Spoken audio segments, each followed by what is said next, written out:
தோழர்களே, சாம்சங் வழங்க சிஐடி சங்கம் உறுதியாக போராடி நம் ஆதரவோடு வெற்றி பெற்றதை போல்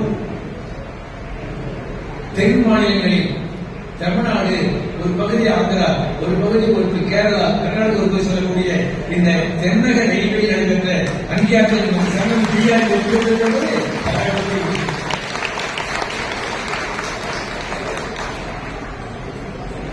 தேர்தலில் சட்டமன்ற பார்லிமெண்ட் ஓட்டு காசு கொடுக்கிறது மட்டும் இல்லை.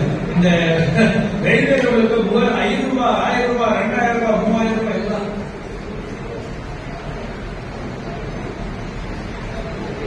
இந்த கடந்த 7-10 ஆண்டுகளுக்கு முன்னால் இந்தியாவில் பெற்ற சங்கம் செயல்பட்டது. மீண்டும் நடைபெற்றது தோழர்களே. 2 அங்கீகாரப்பட்ட சங்கம் வருகிற போது ஒரு அங்கீகாரப்பட்ட சங்கமாக இந்த தென்னக ரயில்வே டிஆர் வெற்றி பெற்றிருக்கிறது. அந்த நம்பியார் உருவாக்கிய சங்கம், கல்யாணம் உருவாக்கிய சங்கம், பணியாற்றிய சங்கம் வருகிற போது இந்த மாநாட்டை சார்பாக நமது சங்கத்திற்கு அங்கீகாரம் போராடிய அந்த வாக்களித்த தொழிலாளர்களை இந்த மாநாட்டை பாராட்ட வேண்டும் என்று தலைமையிருக்கிறேன். நிறைவாக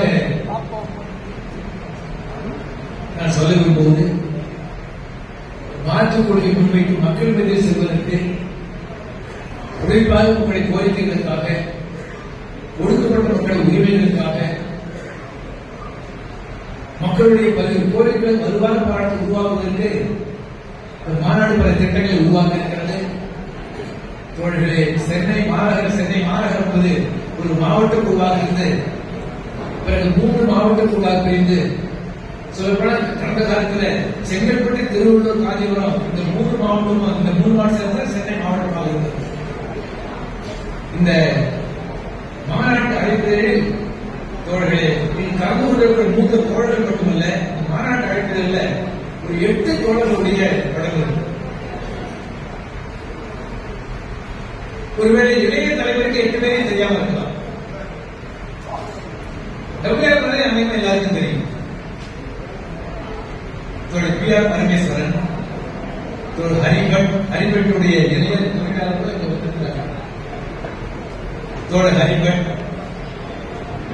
பி.ஜி. கிருஷ்ணன், கஜபதி, சி.பி. தாமோதரன், எஸ்.கே. சீனிவாசன், அடித்தோழர்களே நமக்கு தென்சென்னை மாவட்டம் அலுவலகத்தில் கொடுத்திருக்காரு. அவர் உட்பட கிட்டத்தட்ட 8 தோழர்கள் இருக்கிறார். பல்வேறு பொறுப்புகள் பணியாற்றுவார்கள். இன்னும் நம்மோடு வாழ்ந்து வரக்கூடிய பலத்தோடு பாராட்டுவதற்காக நம்ம இங்கே தோழர்கள் வந்திருக்கிறார். நான் நிறைவாக சொல்ல விரும்புவது, இந்த மாநாட்டுடைய அரங்கம் என்பது அன்பு தலைவர் மறைந்த என் சங்கையார் நினைவார்கள். 102 ஆண்டுகள் வாழ்ந்தது. அவருடைய பணி, பங்களிப்பு, அவருடைய மன உறுதி விளக்க முடியாது.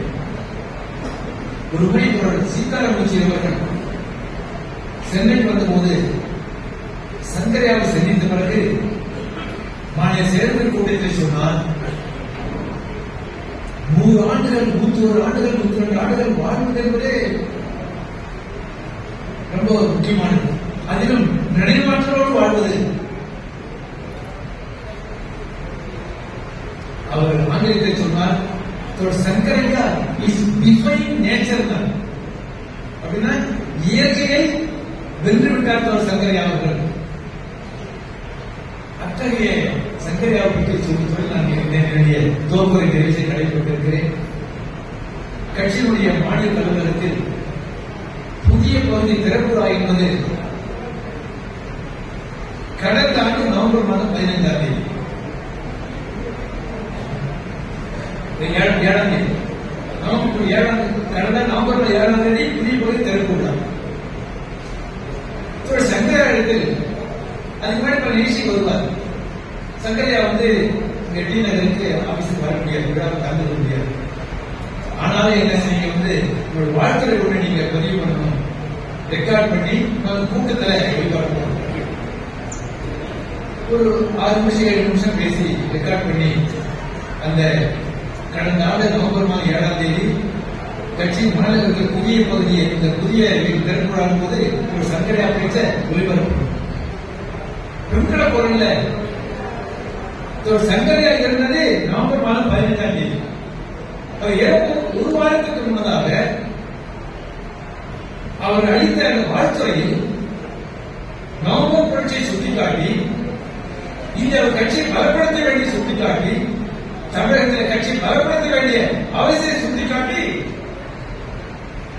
இவர்களே கடைசியாக அவருடைய உரையை நிறைவு செய்கிற போது இன்குலாப் ஜிந்தாபாத் என்றுதான் அவர் உரையை நிறைவு செய்தார். சங்கரையா இந்த நினைவரங்கத்தில் மாநாடு நடைபெறுகிற போது தென் சென்னையில் இருக்கக்கூடிய பல மடங்கு அமைப்பை பலப்படுத்துவதற்காக, கட்சியை பலப்படுத்துவதற்காக, வெளிய அமைப்புகளை பலப்படுத்துவதற்காக இந்த தென் சென்னை மாவட்டத்தில் மார்க்சிஸ்ட் கம்யூனிஸ்ட் கட்சி என்பது ஒரு தீர்மானிக்கக்கூடிய சக்தியாக இந்த கட்சியை வளர்த்துவதற்கு உயர்த்துவதற்கு நீங்கள் பாடுபட வேண்டும் என்று கேட்டுக்கொண்டு சங்கரையா முழங்கினாரே இன்குலாப். நன்றி, வணக்கம்.